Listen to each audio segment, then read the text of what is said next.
अस्सलाम वालेकुम मेरे समझदार पाकिस्तानियों। मेरा नाम रेहान तारिक है और आप मेरा यूट्यूब चैनल और फेसबुक पेज देख रहे हैं। करोड़ दरूद आका दो जहां नबी मेहरबा मोहम्मद मुस्तफ़ा सल्लल्लाहु अलैहि वसल्लम पर। इस दौर इस उम्मीद के साथ इस व्लॉग का आगाज़ करते हैं कि अल्लाह रब्बुल इज़्ज़त इस मुल्क के फैसला साजों के दिलों में समझदार पाकिस्तानियों के लिए नरमी पैदा कर दे। मुल्क की सियासी माहौल में अचानक से जो तेज़ी आ गई है, इसकी बुनियादी वजह क्या है? इनसाइडर और एक्सक्लूसिव न्यूज़ लेके आपकी खिदमत में हाजिर हूँ। ये अचानक से हुआ क्या है कि मामलात में इस कदर तेज़ी आई है कि आर्टिकल 63 ए का फैसला भी आ गया, लोगों को स्टैंड बाय भी कर लिया गया और फिर लाइकली लाइकली पीर के रोज़ दोनों ऐवानों के इजलास बुलाए जाने का भी इम्कान है। दोनों ऐवानों के इजलास पीर के रोज़ बुला लिए जाएँगे। ये बड़ी खबर है। यानी तासुर तो ये दिया जा रहा था कि अभी हुकूमत शायद कोई कॉन्स्टिट्यूशनल अमेंडमेंट का बिल ले करने नहीं जा रही है। और अचानक से सज्जी दिखा के खब्बी क्यों मारी गई है? क्या हुकूमत भी ट्रैप हुई है? क्या हुकूमत के लिए भी सरप्राइज़ था? और वो तमाम जमातें जिनको मुत्तफ़िका तौर पर राज़ी किया गया था, जिनसे एक कंसेंसस लिया गया था और एक कंसेंसस ये अमंग द पार्टीज़ भी डेवलप हो गया था। मैं बड़े बावसूख अंदाज़ में और ज़िम्मेदारी के साथ रिपोर्ट करूँगा कि असल में हुआ क्या है और अचानक से चंद तब्दीलियाँ क्यों आई हैं। सबसे पहले तो मैं आपको ये बता दूँ कि कल पाकिस्तान तहरीक-ए-इंसाफ इस्लामाबाद में और रावलपिंडी में भी एहतजाज करने जा रही है और पेशतर इससे कि एहतजाज किया जाए, पूरा शहर इक़्तिदार बशमूल रावलपिंडी सील कर दिया गया है। यानी आप यूँ समझ लीजिए कि सादा लौ शहरियों को भी परेशानी है, यानी कर्फ्यू का सा समा है। एम्बुलेंसेस को भी परेशानी है, दफ़ातर जाने वालों को, स्कूल, कॉलेजेस, यूनिवर्सिटीज़ जाने वालों को बड़ी परेशानी है। तातील का ऐलान भी कर दिया गया है। मामलात ख़ासे हंगामी नौइयत के हैं। कल के दिन इमरान खान साहब को जो बराह रास्त पैगामात पहुँचाए गए, जब एब्सोल्यूटली नॉट आया तो उसके बाद 2 बड़ी प्रेस कॉन्फ्रेंसेस हुई और उसमें इनडायरेक्ट मैसेजेस पहुँचा दिए गए कि जागते रहना, साढ़े ते ना रहना। यानी अगर कल आपने एहतजाज मौखर ना किया और फिर एससीओ सरबराही इजलास को सबूताज़ करने की कोशिश की गई, तो फिर ना कहिएगा कि आपने बताया नहीं।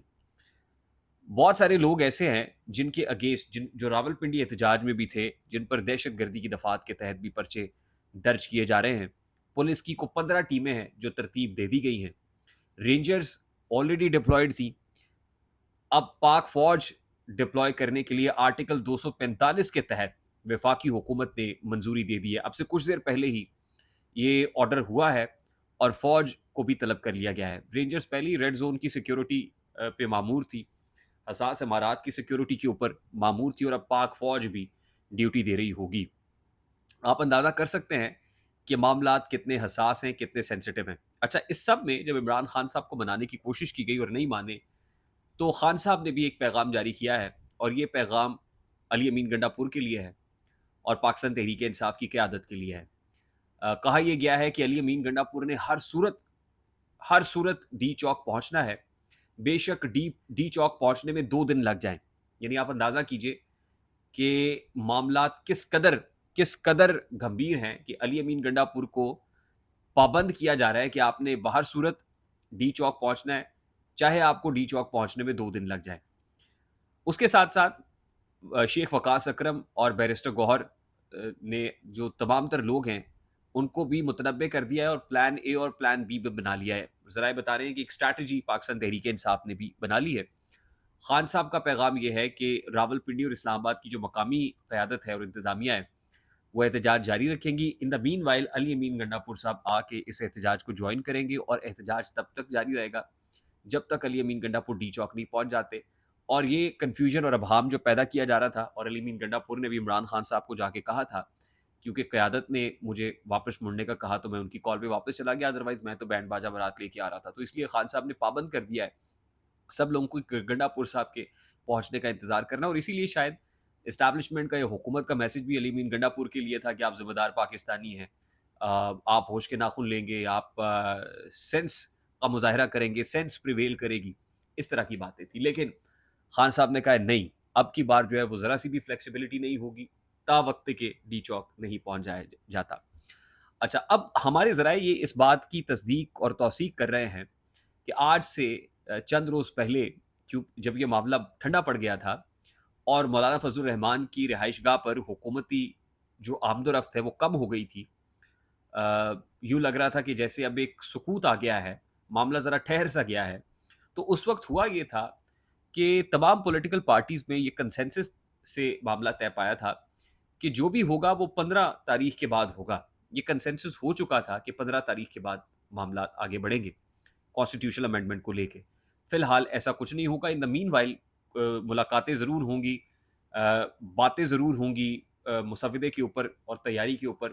جو نیٹی گریٹیز ہیں ان کو فائنل کر لیا جائے گا, لیکن جو بھی ہوگا 15 تاریخ کے بعد ہوگا. ہمارے ذرائع اس بات کی تصدیق کر رہے ہیں کہ آج سے 2 روز پہلے اسلام آباد میں بڑوں کی ایک بیٹھک ہوئی, اور بڑوں کی اس بیٹھک کے اندر یہ پیغام واضح کر دیا گیا کہ جو بھی ہوگا وہ 8 تاریخ تک ہوگا. یعنی ایک ڈیٹ فکس کر لی گئی کہ 8 تاریخ کو یہ وقت مقرر ہے کانسٹیٹیوشنل امینڈمنٹس کا بل پارلیمان میں لایا جائے اور اس کو منظور کیا جائے. اور ساتھ ہی تڑی بھی لگا دی گئی کہ اگر ایسا نہ ہوا تو پھر ہمارے پاس پلان بی موجود ہے, پھر ہم اور طریقے سے کرا لیں گے. یہ سننا تھا کہ حکومتی صفوں کے اندر کھلبلی مچی, اور اس کے بعد پھر معاملات جو ہیں وہ خاصے تیز ہو گئے, یعنی معاملات میں خاصی تیزی آ گئی. اب جو سچویشن ہے وہ یہ ہے کہ پاکستان تحریک انصاف کے کچھ 7 سے 8 لوگوں کو, وہ 3-4 کی بات نہیں ہے, 7-8 لوگوں کو, کم از کم 7-8 لوگ ہیں جن کی وفاداریاں تبدیل کرنے کی کوشش کی جائیں گی, جن سے فلور کراسنگ کرائی جائے گی اور ان کے ذریعے نمبر گیم پوری کرنے کی کوشش کی جائے گی. اس سے بھی بڑی بات یہ ہے کہ جمعیت علماء اسلام فے کے بھی کچھ بندوں کو کا جو نقب ہے ان کی صفوں میں وہ لگایا جائے گا. میں اگزامپل دے دیتا ہوں, نور عالم خان صاحب جمعیت علماء اسلام فے کے ہیں. جمعیت سے جب پوچھا جاتا ہے کہ وہ جو پرائیویٹ ممبر بل لے کے آتے ہیں وہ کس کے کہنے پہ لاتے ہیں, وہ کہتے ہیں جی مولانا سے پوچھیں, ہمیں پتہ ہی کوئی نہیں. اس طرح جمعیت کے اندر بھی کچھ لوگ ایسے ہیں جن کی وفاداریاں تبدیل کرنے کی کوشش کی جائے گی. تاہم میں یہ کہہ رہا ہوں کہ یہ تو کنفرم ہے کہ 7 سے 8 لوگ پی ٹی آئی کے توڑے جائیں گے. یہی وجہ ہے کہ آج مولانا فضل الرحمان صاحب کو پریس کانفرنس کرنی پڑی اور یہ کہنا پڑا کہ ایس سی او کانفرنس تک کا انتظار کریں, اس کے بعد معاملات کو کر لیجیے گا. کیونکہ مولانا کے ساتھ بھی اتفاق رائے طے پایا تھا, یہ تمام جماعتوں نے کنسنسس کیا تھا کہ 15 تاریخ کے بعد ہوگا جو کچھ ہوگا. اچانک سے جب معاملات تبدیل ہوئے ہیں تو پھر پریس کانفرنسز کا سلسلہ شروع ہوا ہے. اب 12 گھنٹے انتہائی اہم ہے, اور 12 گھنٹے اس لیے اہم ہے کہ جو کل دمادم مست کلندر پنڈی اسلام آباد میں ہونے جا رہا ہے, یقیناً ادارے جو ہیں اس کو بھی کلوزلی مانیٹر کریں گے اور دیکھیں گے کہ کیا پاور شو ہوتا ہے, کس طریقے سے کرٹیل کیا جاتا ہے, معاملات آؤٹ آف کنٹرول تو نہیں ہوتے, کیا کتنے لوگ نکلتے ہیں. اچھا, لوگوں کو کرٹیل کرنے کے لیے بھی آج کی رات بڑی امپورٹنٹ ہے. گرفتاریاں بھی ہوں گی, چھاپے بھی ہوں گے, پکڑ دھکڑ بھی ہوگی, اور کوشش یہ کی جائے گی کہ راتوں رات ہی معاملات کو نمٹا لیا جائے, دن چڑھنے نہ دیا جائے.